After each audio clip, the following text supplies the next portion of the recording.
Hello friends. आज हम जानेंगे कमर दर्द की वो कौन सी ज़रूरी एक्सरसाइज है जिनको करके आप अपनी कमर का दर्द ठीक कर सकते हैं। 85% लोग ऐसे होते हैं जो अपने कमर दर्द को बढ़ा के अपनी गलतियों की वजह से स्लिप डिस्क या साइटिका तक पहुंचा देते हैं। अगर आप चाहते हैं कि आपका कमर का दर्द नहीं बढ़े और वो सिर्फ मैकेनिकल लो बैक पेन जो कि पोस्चर की वजह से होता है या गलत वजन उठाने की वजह से होता है वहाँ पे रुक जाए, तो इन एक्सरसाइज को करना चालू कर दीजिए। ये 6 एक्सरसाइज हैं। इनमें एक ही चीज़ बहुत ध्यान रखने की है कि यदि आप एक एक्सरसाइज करेंगे तो आपको 6 की 6 एक्सरसाइज सीक्वेंस में करनी है। अगर आप 6 की 6 एक्सरसाइज सीक्वेंस में करेंगे तो आपको बहुत अच्छा आराम मिलेगा और आप कमर दर्द धीरे-धीरे रिकवर कर पाएँगे। यदि आप अपनी कमर को स्ट्रॉन्ग करना चाहते हैं तो इन एक्सरसाइज को कोशिश कीजिएगा कि सीक्वेंस में ही करें। 1 से 6 तक एक्सरसाइज है। कौन सी एक्सरसाइज कब करनी है, कितनी रिपीटेशन करने हैं, कितनी बार करने हैं, वो अपन एक्सरसाइज के दौरान बताते जाएंगे। तो प्लीज़ हमारे साथ बने रहिए और पूरी एक्सरसाइज देखिए।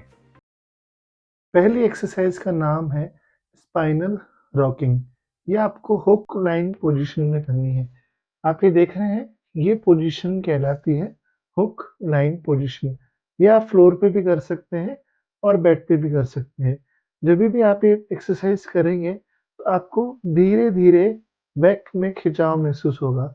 अगर आपको इस एक्सरसाइज में बैक में बहुत ज़्यादा खिंचाव आता है, तो आपको ये एक्सरसाइज नहीं करनी है। आप फ्लोर पे भी कर सकते हैं और आप बेड पे भी कर सकते हैं। इसको बोलते हैं स्पाइनल रॉकिंग।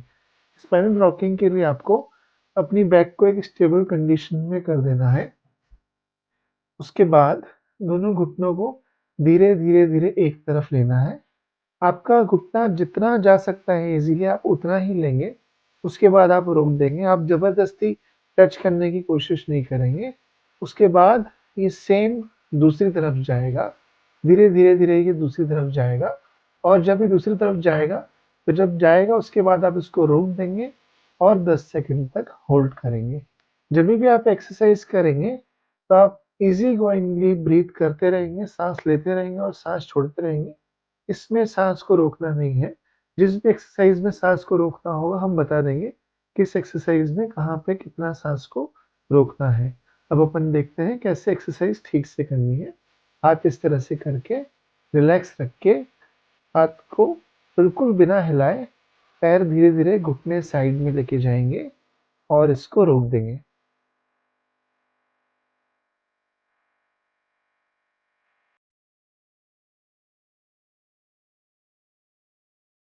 फिर इधर लाके दूसरी तरफ पैर को लेके जाएँगे।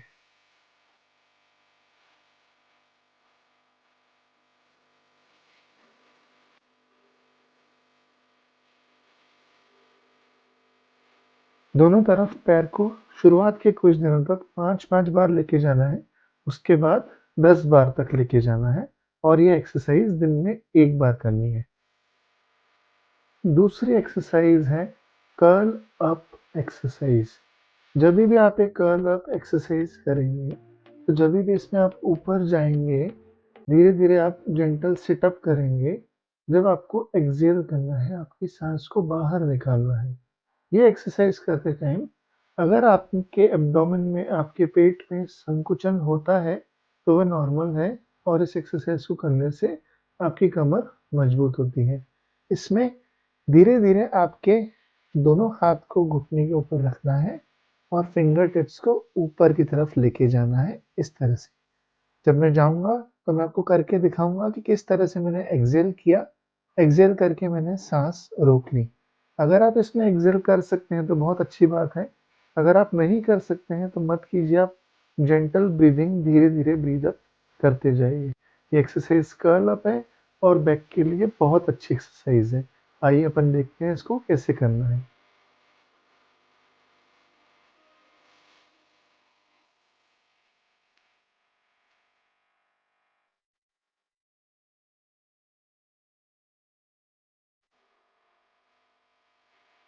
इसमें जभी भी आप एक्सहेल करेंगे, तो धीरे-धीरे एक्सहेल करेंगे, एक साथ सारा एक्सहेल नहीं कर देंगे। जिस भी मरीज को चक्कर आने की समस्या या वर्टिगो या बहुत उल्टी जैसे महसूस होता है, वो नहीं करे इस एक्सरसाइज को। और पेट में दबाव हो या कुछ ऐसी समस्या हो जो पेट से रिलेटेड हो, वो अपने जनरल फिजिशियन से पूछने के बाद ही इस एक्सरसाइज को करे। अदरवाइज ये एक्सरसाइज बहुत सेफ है, हर कोई खाली पेट कर सकता है। खाली पेट एक्सरसाइज ज़्यादा फायदा देगी। तीसरी वाली एक्सरसाइज है pelvic tilt exercise. Pelvic tilt आपके बैक पेन के लिए बहुत अच्छी एक्सरसाइज है। उसको सही करने का तरीका बहुत ज़रूरी है। अगर आप सही नहीं करेंगे तो कई बार ये पेन बढ़ा देता है। ऑल्दो ये सारी एक्सरसाइजेज बहुत सेफ है, अगर आप ठीक तरीके से करेंगे तो आपकी दर्द को नहीं बढ़ाएगी। तीसरी एक्सरसाइज में सबसे इम्पोर्टेंट बात ये है कि आपको आपका लोअर एब्डोमेन वाला एरिया बैक की तरफ से दबाना है और हिप वाला एरिया उठाना है। इसका नाम ही पेल्विक टिल्ट है। इस पेल्विक टिल्ट में आपको ये वाला हिस्सा जो मेरा एब्डोमेन के नीचे वाला लोअर एब वाला हिस्सा है, उससे नीचे बेड की तरफ प्रेशर देना है। आइए मैं प्रेशर देता हूँ और आप देखेंगे, आप इस मूवमेंट को समझेंगे तो आप इजीली समझ पाएंगे एक्सरसाइज कैसे हो रही है। मैंने मेरे लोअर एब्डोमेन को दबाया है और मैंने मेरे हिप को हल्का सा उठाया है। ये मूवमेंट इस तरह का है जो आप देख सकते हैं। इस तरह का मूवमेंट होएगा, इसे बोलते हैं पेल्विक टिल्टिंग। जब भी आप पेल्विक टिल्टिंग करेंगे तो आपकी कोर मजबूत होगी और आपको बैक का पेन कम होगा। आइए अब जानते हैं किस तरह से इसको ठीक से करना है। आपने अपने लोअर एब्डोमेन वाला एरिया प्रेस कर दिया। आप ऐसा मान के चलिए कि आपका लोअर एब्डोमेन वाला एरिया जो है और लोअर बैक वाला जो एरिया है वो बेड को दबा रहा है। उसके बाद आप मेरे इस वाले एरिया, हिप वाले एरिया को देखिएगा। इसे बहुत हल्का सा उठाना है इस तरह से। ये मूवमेंट इस तरह का आएगा, फिर रोकना है ऐसे।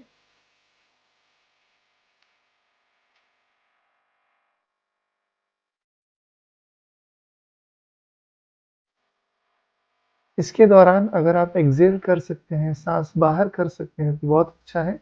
नहीं कर सकते हैं तो आप जेंटल ब्रीथ धीरे धीरे करते रहिए। इसके बाद चौथी एक्सरसाइज है ब्रिजिंग, जो इसी का पेल्विक टिल्टिंग का ही एडवांस फॉर्म है।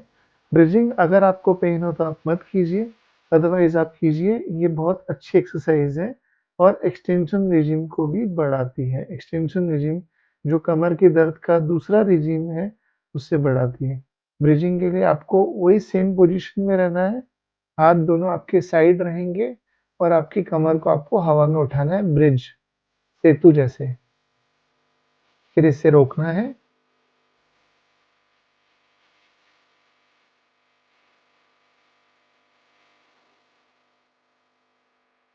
हम हमारे मरीजों को एडवाइस करते हैं कि यदि आपको कमर में दर्द बहुत ज़्यादा है, ये आसन जो है, ये एक्सरसाइज जो है, आप एक दिन छोड़ के एक दिन कीजिए। जब भी आप इन सारी एक्सरसाइज को कंटिन्यूस करते हैं तो 5-7 दिन तक हो सकता है आपकी मांसपेशियों में सोरनेस बनी रहे, पर वो धीरे धीरे कम हो जाएगी। पांचवी जो एक्सरसाइज है वो है नी टू चेस्ट। घुटने को आपकी छाती की तरफ खींचना है। जब भी आप घुटने को छाती की तरफ खींचेंगे, कोशिश कीजिएगा कि सांस बाहर की तरफ यानी एक्सेल होए। आप घुटने से एक भी कर सकते हैं और घुटने से दोनों भी कर सकते हैं। वन बाय वन भी कर सकते हैं, दोनों को एक साथ भी कर सकते हैं। हम लोग बैक पेन में यूजुअली एक एक करके बताते हैं क्योंकि इससे मरीजों को इजीली करने में दिक्कत नहीं होती। जब भी आप करना चाहेंगे तो आप दोनों को एक साथ भी कर सकते हैं। इसमें आपको घुटने को मोड़ना है और अपनी छाती की तरफ खींचना है और उसे रोकना है।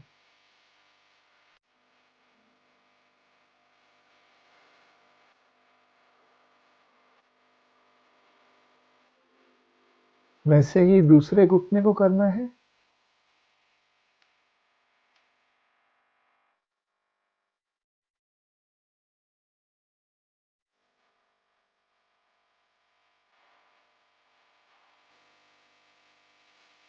शुरुआत में आप चाहें तो एक-एक करके कर सकते हैं। जब आप एक्सरसाइज अच्छे से सीख लें और आपको एक्सरसाइज सूट कर जाए तो आप दोनों घुटने एक साथ भी कर सकते हैं। पर हम हमारे मरीज को एक-एक करके रेकमेंड करते हैं। स्टार्टिंग में 5-5 बार कीजिए, दिन में 1 बार कीजिए। उसके बाद जब आपको एक्सरसाइज सूट कर जाए और आपकी मांसपेशियों में सोरनेस खत्म हो जाए, तो आप एक्सरसाइज दिन में 2 बार भी कर सकते हैं और 1 बार में 10-10 बार भी कर सकते हैं। अब अपन सीखेंगे छठी एक्सरसाइज, जो हमारी छठी एक्सरसाइज है वो है पायरिफॉर्मिस स्ट्रेच। हमें पायरिफॉर्मिस मांसपेशी को स्ट्रेच देना है। जिन भी मरीज को कूल्हे की हड्डी में दर्द हो या कूल्हे में कोई दिक्कत हो तो वह इस तरह का स्ट्रेच नहीं करे। ये एक्सरसाइज बहुत अच्छी है और अगर आप इन 6 एक्सरसाइज को सीक्वेंस में कर पाते हैं, क्रम से कर पाते हैं तो आपके लिए बहुत अच्छा रहेगा। पायरिफॉर्मिस स्ट्रेच में आपके पैर को उठा के इस तरफ लेना है और जिस तरफ का घुटना है उसको अपोजिट दूसरे साइड के कंधे की तरफ लेके जाना है। आप इस तरह से पकड़ेंगे और इसको धीरे धीरे लेके जाएंगे। ये जो आपकी पायरिफॉर्मिस मांसपेशी है उस पे स्ट्रेच देगा और इसको रोकेंगे।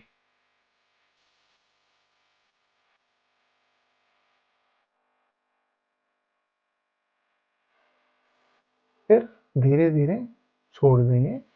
उसके बाद दूसरे पैर को इसी तरह रख के धीरे धीरे स्ट्रेच करेंगे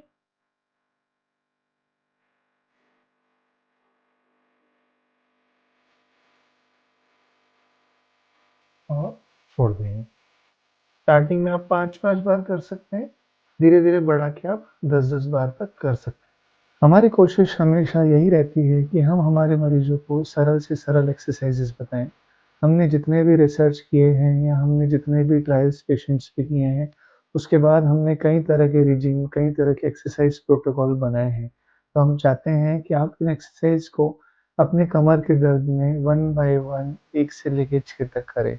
यदि कुछ प्रॉब्लम होती है तो आप हमें कमेंट करके पूछ सकते हैं और हम इस सीरीज़ में आगे जाके कई और वीडियो बनाएंगे जिसमें हम स्लिप डिस्क और कमर के जो इंडिविजुअल इश्यूज़ हैं उन पे कॉन्सेंट्रेट करेंगे। अगर आपको इससे रिलेटेड कोई भी दिक्कत है तो आप पूछ सकते हैं, बट हम यही आपसे उम्मीद करते हैं कि आप इन एक्सरसाइज को रेगुलर वे में करेंगे जिससे धीरे धीरे आप अपने कमर का दर्द ठीक करें। कमर के दर्द के और बहुत सारे कारण होते हैं, कारण के बारे में डिस्कस नहीं कर रहे हैं हम सिर्फ एक्सरसाइज और उसे ठीक कैसे करना है उसके बारे में डिस्कस कर रहे हैं। तो एक्सरसाइज अगर आप सिस्टमेटिकली धीरे धीरे और अपनी समझ से करेंगे तो यह आपको डेफिनेटली आराम देगी। तो आप इन एक्सरसाइज को कीजिए और हमें बताइए कि आपने कैसा महसूस किया। Thank you.